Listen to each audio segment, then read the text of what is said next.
Vamos à nossa aula sobre circunferências e ângulos, sobre circunferências, ângulos e arcos, né, também. E vamos começar relembrando a definição de circunferência e círculo. Circunferência é o conjunto dos pontos do plano cuja distância a um ponto fixo é uma constante positiva. E essa constante é o raio. Isso já é bem conhecido de nós. E vamos usar círculo como a circunferência mais o interior da circunferência. Então, o círculo vai ser a circunferência, os pontos que a distância é R, mais os pontos em que a distância é menor ou igual que R.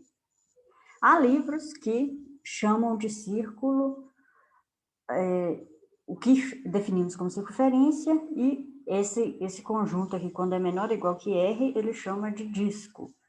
Por exemplo, o livro dos livros das nossas referências, o livro do João Lucas. Todos os outros usam essa mesma notação aqui que usamos. Inclusive o CEDERJ, que a definição está aqui exatamente como está no livro do CEDERJ.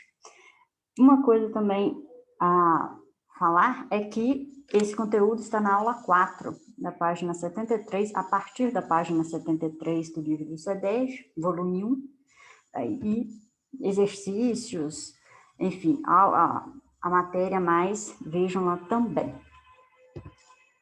Vamos às definições. Vamos chamar, ou melhor, é chamado de raio todo segmento que une o centro a qualquer ponto da circunferência. Então, todo segmento que parte do centro de uma circunferência até qualquer extremo, qualquer outro ponto da circunferência, ele é chamado de raio. Então, raio é um segmento, desse modo como está definido. E todo segmento, quando liga dois pontos de uma circunferência, igual aqui no caso C até D, os dois pontos estão na circunferência, ele é chamado de corda. Agora, toda corda que passa pelo centro é chamada de diâmetro. Muitas dessas notações vocês já conhecem. Então, tenho duas cordas, ou melhor, uma corda que passa. Então, corda tem que ligar dois pontos que estão sobre a circunferência. Agora, se ela passar pelo centro, então ela é chamada de diâmetro. Nesse modo que vimos, tanto raio quanto diâmetro é um segmento. Mas também essas palavras, raio e diâmetro, são usadas para referir a um número, que é o número, que é o comprimento do segmento raio. Também é usado a palavra raio. Ou seja, numa circunferência, aqui que o raio é R, vamos chamar também de raio a medida de R, o número R. E também chamaremos de diâmetro o número 2R. Então, usamos as mesmas palavras, raio e diâmetro, para significar duas coisas. Raio pode ser o segmento, que liga o centro a um ponto da circunferência, e também raio pode ser o número, que é a medida desse segmento.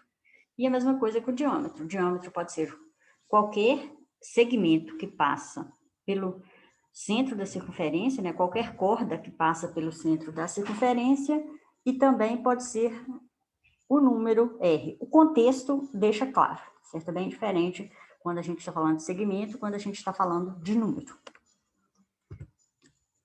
Agora vamos falar das posições relativas entre uma reta e uma circunferência.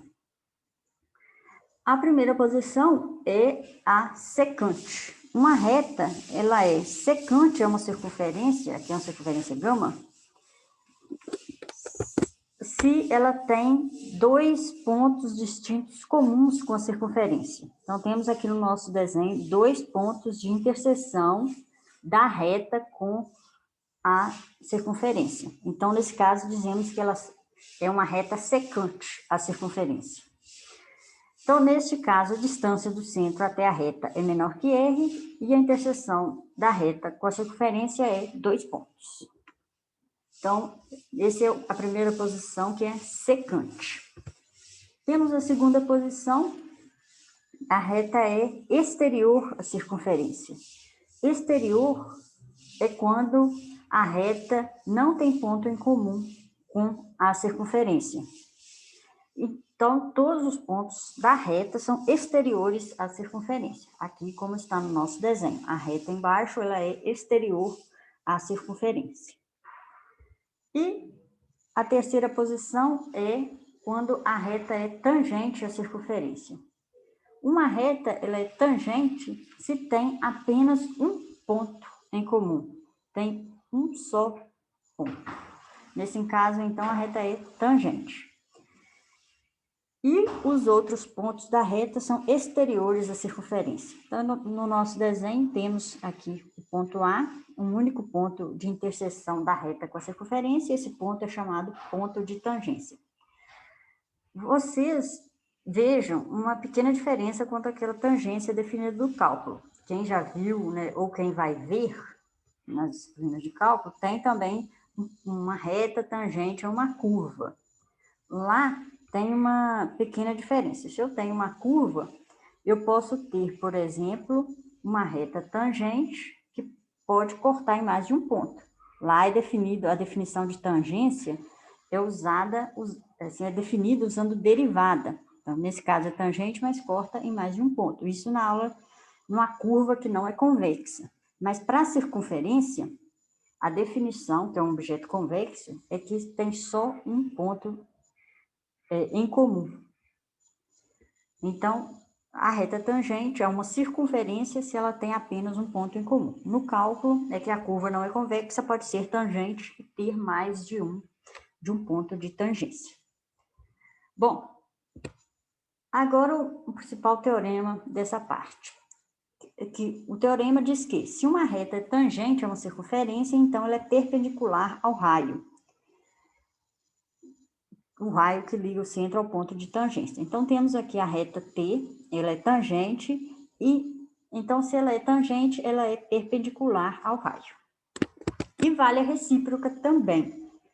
Vale a volta, digamos assim. Se uma reta é perpendicular ao raio, na sua extremidade, que não é o centro, então ela é tangente ao círculo. Então, tangente implica em perpendicular e perpendicular implica em ser tangente. Ou seja, a reta é tangente à circunferência se ela é perpendicular ao raio. Vejamos a demonstração. Bom, então, tem uma circunferência aqui, lambda de centro O e raio R, e T um de seus pontos. Bom, aqui temos que provar nos dois sentidos. Provar que se ela é perpendicular, então, ao raio, então a reta é tangente, e também que vale a volta. Primeiro vamos provar nesse sentido. Se ela é perpendicular, então ela é tangente. Usamos bastante nas demonstrações que tem as duas implicações, né, nos dois sentidos, usamos bastante esse símbolo aqui, né? Isso aqui dizendo que vamos provar a ida, e usamos o símbolo, este outro símbolo, ou melhor, esse símbolo aqui deveria ser assim. O símbolo nesse sentido, apagar essa parte aqui, para dizer que estamos provando a volta. Bom, então, provando a ida.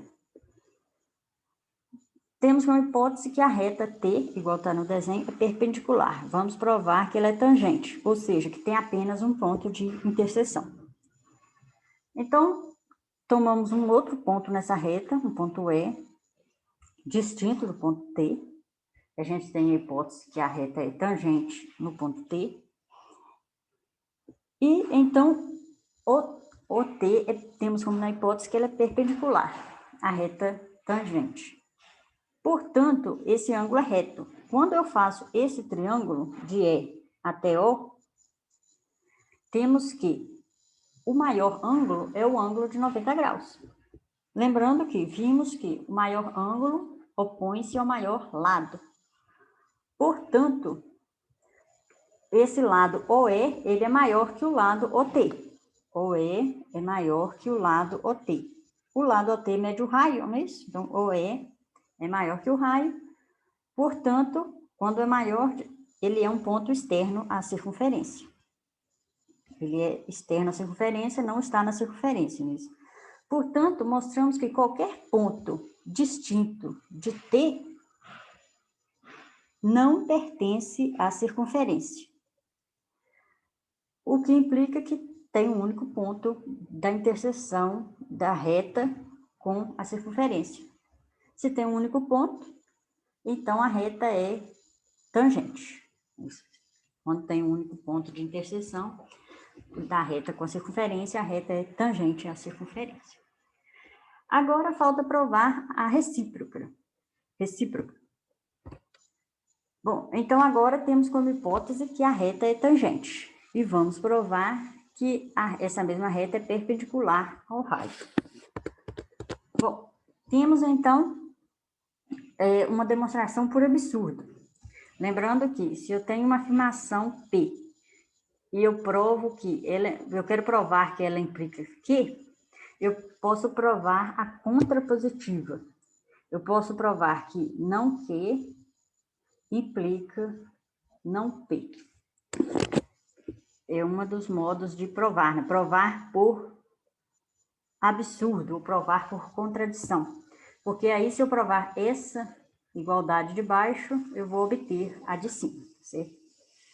Então, eu vou supor que ela não é perpendicular. Então, se ela não fosse perpendicular, teríamos a seguinte construção. Construímos aqui um ponto M, provamos já nas nossas aulas que se eu tenho um ponto fora da reta, no nosso caso um ponto O, existe um único ponto perpendicular aqui passando na reta, não é isso? Então, tomo esse ponto como sendo M, o pé da perpendicular. O ponto M seria distinto de T, porque por hipótese supomos que não é perpendicular.